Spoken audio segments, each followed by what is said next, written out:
Hey, this is Mike Robbins. Thanks so much for joining me for this episode of the podcast.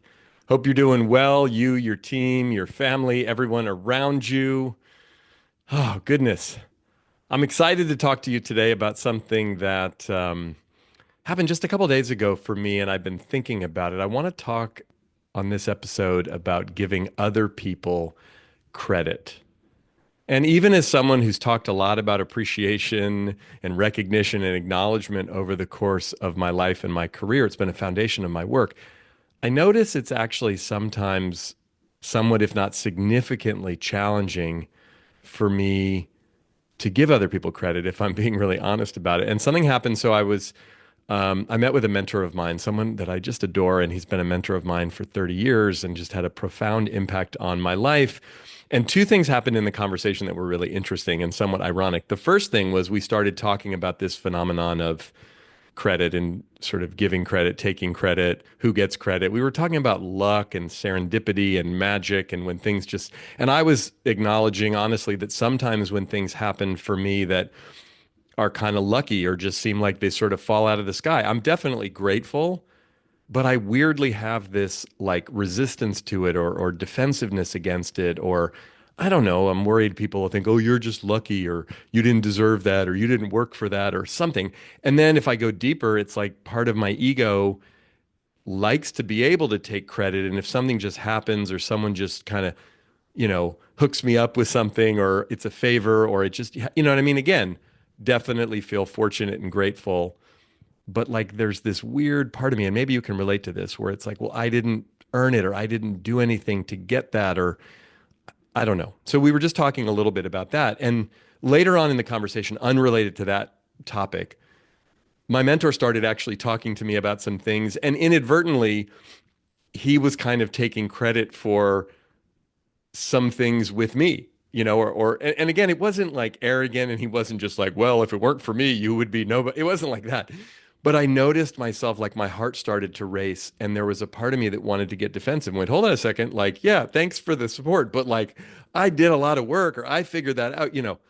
But I caught myself and I just let it happen. And I just, as I was sitting in the conversation, I thought to myself, look, he has had a profound impact on me. That is clear. I'm super grateful for him. I love this man. I adore this man. He's taught me so much over the course of my life.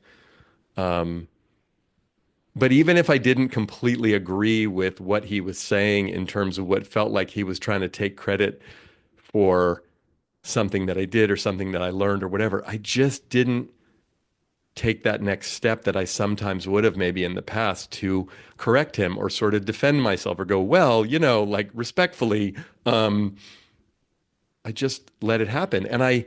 It was kind of funny and ironic, of course, given what we'd been talking about earlier, but I thought about it more and have been kind of unpacking it over the last couple of days. And it's been interesting because I think this is really important. I know it is for me, and maybe it is for you as well, but I work with so many leaders and so many people who, have big goals and have desires to, continue to move along in their lives and their careers, of course, to have impact on other people, to empower the people around them, to, lead teams to high performance and to, levels of thriving and greatness, if you will. And I think this credit thing is a big one for each of us and all of us to kind of grapple with to some degree. Because as I was saying, like for me, I can find it challenging. It's not challenging for me to thank people, to acknowledge people, to see and understand the positive impact that people have both on me and in general. I feel like I actually do a pretty good job of that. And again, not perfect, not like I don't miss stuff, but that's been so much of the focus of my life, my work, so much of my coaching, and I try to practice what I preach as best as I can, right? But the aspect of like credit, like who's responsible, who did it, who did the most, who did the best, that like, ooh, my ego definitely gets triggered in certain ways, and like I want credit, or that was my idea, or I did that, or that was, and so, but what's that about? I see this happen a lot with my clients, who's getting credit for the idea, for the project, for the work, people taking credit for things that they didn't do, or, look, people do weird stuff, right?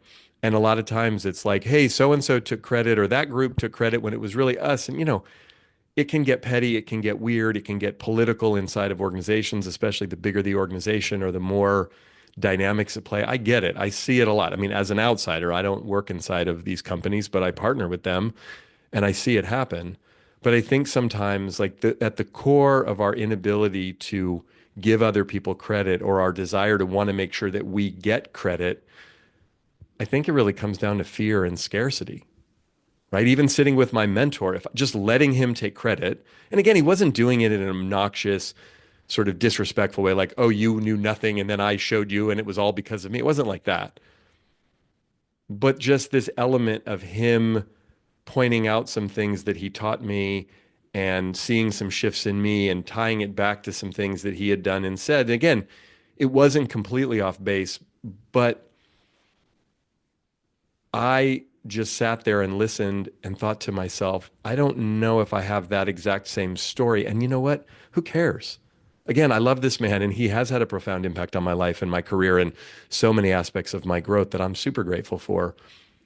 And the truth of the matter is, credit for something isn't a zero-sum game, right? Someone else can get credit and so can we. Multiple people can participate. As often is the case when anything great happens, it wasn't just one person. Even if someone did a little more work or came up with the idea or was the inspiration or the leader. I mean, look, the best leaders that I work with have a sense of awareness of themselves and their own skills, but also humility and realizing like nobody is successful all by themselves. We need a lot of support along the way, a lot of inspiration, a lot of people we can lean on, even if we're doing something individual, right? I mean, I think about this when I watch individual athletes, like in the Olympics, it's like a swimmer or someone in track and field or something. I mean, yeah, they're part of a team, but ultimately they're competing individually. Or, a performer gets up and, a musician who's a solo artist, but they have a team behind them, a band behind them, all these people. It's not just them. And in a lot of cases, it comes from the others as much or more than it comes from the individual out front. Again, every situation is a little bit different, right? But think about this for yourself. Do you have any resistance with letting other people take credit for things? If so, maybe look into what's that about for you? Where does your ego get in the way? And again, I'm not saying that we just let people indiscriminately take credit for our ideas or our hard work. That's not what I'm saying. And again, based on who you are and how you look and your background and the situation you find yourself in, you might have had some painful experiences where people literally stole your ideas or pretended like it was their work when it was yours. So look, that's a different situation. When that happens, let's address that directly. But a lot of times that isn't the case. It's not that clear cut. It's not like it was all my work and all my idea and all these people are taking credit for it when they didn't do anything. It's can we be generous in our ability to give credit to others? Can we let go of the fear and the scarcity that says, I have to get all the credit, or if I don't get full credit for this, then it's not worth it, or I'm not good enough, or people aren't going to see me, or I'm not going to get promoted, or, look, and again, I live in the real world. I realize that there can be competitiveness inside of teams and organizations, and people are throwing elbows or whatever metaphor we want to use. So, like, we got to be realistic about the environment we find ourselves in. But I do think this credit thing is a deeper, more personal thing. And if we can move past some of our fear, some of our resistance, some of our scarcity, and just start more freely giving credit to people, you know what can happen? So many things. So what would that look like? Again, I'm not saying we give credit to people who didn't do anything. I'm not saying that we do it in some, kind of weird, toxic positivity kind of way. I'm saying to really look at the different projects or successes or dynamics in play in our life right now or in the past, the things that we're working on, the things maybe that we've had some success with, or when something happens that's good, who can I not only thank, because thanking is important, gratitude, appreciation, right? But credit is something even, it's a little different. It's close, but it's different. Giving someone credit is letting them know specifically, you contributed to this directly. It was because of you and some other things, of course, right? But you had a direct impact on this positive thing happening. I watched here locally the Golden State Warriors. Andre Iguodala had his jersey retired over the weekend, and great player, big part of the Warriors' success. They won 4 championships, and Andre came to the Warriors from the Denver Nuggets back after the 2013 season. So over a decade ago. And he was the first like star player, free agent player of note to want to come to play for the Golden State Warriors, which is a big deal. And whether you follow basketball or not, the Warriors were, they're our hometown team here in the Bay Area. Won a championship back in 1975, didn't win another championship until 2015. So 40 years in between championships. And in those 40 years, 26 of the 40 seasons, they finished under 500, meaning they had more losses than wins. So not a great organization and not known as being a place that people wanted to come play. But they had a young team with Steph Curry and Klay Thompson and Draymond Green, and they had beaten the Denver Nuggets in the first round of the playoffs. And Andre Iguodala played for the Denver Nuggets and was like, I want to play for them. And so he was a free agent and he had a choice and he came to the Warriors and it was a big deal. And so Steph Curry, who's the star of the Warriors and his right, gave Andre credit for him coming to really help change the mindset and the mentality of the Golden State Warriors. He said to him in his speech, you choosing to come here and wanting to play with us gave us so much confidence because it made us believe we have something special here, that this star player who could have gone elsewhere, could have stayed in Denver and probably even made more money, chose to come here because he wanted to be part of this. And then when Andre got up, he did two things that were so beautiful in his speech. The first thing he did was he acknowledged a whole bunch of people that most of us have never heard of. He didn't spend time acknowledging Steve Kerr, the coach, or the players that he played with. Eventually, he did acknowledge Steph, which I'll get to in a minute, but he could have gone on a big laundry list of all these, well-known players and teammates, which would have made sense and would have been a gracious thing to do. You know what he did? He acknowledged a handful of people who work behind the scenes for the Golden State Warriors and really pointed out not only his thanks to them, but what they taught him and how they helped him be not only a better basketball player, but a better business person, which he is now, and a human being. And I just thought, wow, he took this moment to single out these people and give them credit. What a beautiful thing, and what a beautiful demonstration of what leadership can look like when we give people credit, maybe especially the people who often don't get credit. And then he concluded his remarks, which was kind of interesting, kind of full circle back to Steph Curry. And he did acknowledge Steph Curry. And he basically said, Steph, none of this happens without you, which is true. Without Steph Curry, the Warriors don't win 4 championships.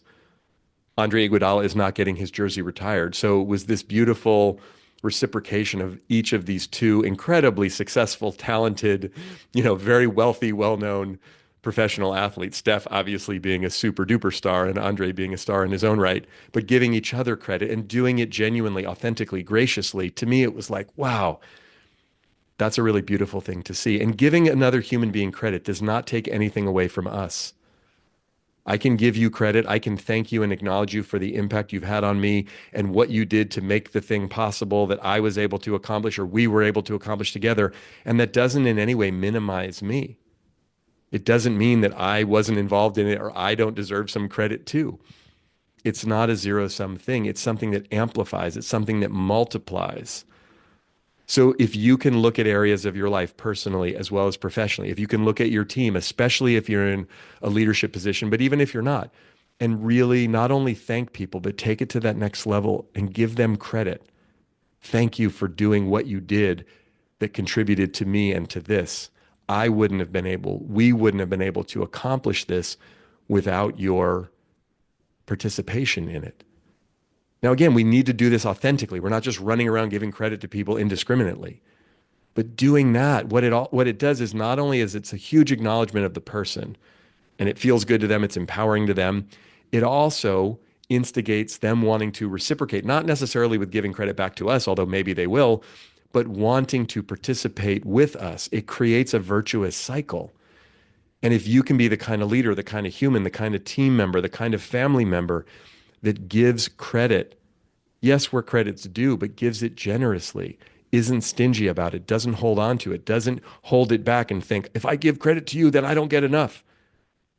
That's not the way that it works.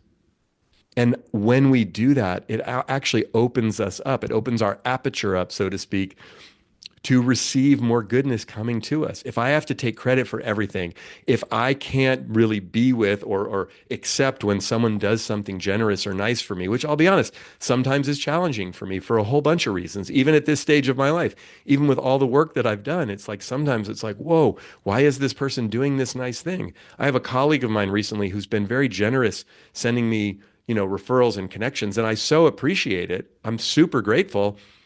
I'm just not all that used to it. And I want to reciprocate. I haven't been able to reciprocate quite as much as he's been doing it for me. But it's like, wow, can I just be in the gratitude of it, both thanking him, but ultimately giving him credit? Like I booked a speaking engagement a couple weeks ago from one of these connections, and I wanted to make sure right away to not only thank him, but really give him credit for that. Wow, like I wouldn't have had that happen without you. And that doesn't take anything away from me. And in fact, the more generous we are in giving credit, the more we empower people around us, the more they're likely to want to be generous with us, and the more we open ourselves up to realize there's more than enough to go around. Look, it's easy to get caught up in the fear and the scarcity and the negative competition of the world in which we live. And look, there's a lot of that out there, especially these days. Everyone for themselves, get what you can get. Like that seems to be, that energy and that mentality seems to be expanding right now for a whole bunch of reasons. We don't have to buy into that. We don't have to play that game. We can play a very different game. I want to play the game of abundance, of elegant abundance, of there's more than enough to go around. And again, I don't mean to be, sort of unrealistic about this. We all live and work in different environments and different situations, but whatever it is you do specifically, whoever it is you work with, wherever it is you live, there's probably more credit that could be spread around you. And you could be the one to start that conversation. Who can you give credit to today? Where can you not only thank people, but give them credit so that it not only empowers them, it reminds you that there's more than enough, and it creates an environment of generosity and reciprocity, which is foundational for high-performing teams, for healthy families, for strong communities. So thanks for listening or watching, whether you watch this on YouTube or listen on your favorite podcast app or platform. Always appreciate when you do that. Make sure to hit the follow or the subscribe button so you don't miss any future episodes. And feel free to share this episode with anyone you want to give credit to or you think might benefit from it. We always appreciate when you do that. There's some links in the show notes or in the description below, whether you're listening or watching, of ways you can connect with me on social media or learn more about me and my work. Best place to do that is at our website, which is mike-robbins.com. Until next time, keep bringing your whole self to work. Keep giving people credit. And remember, we're all in this thing together.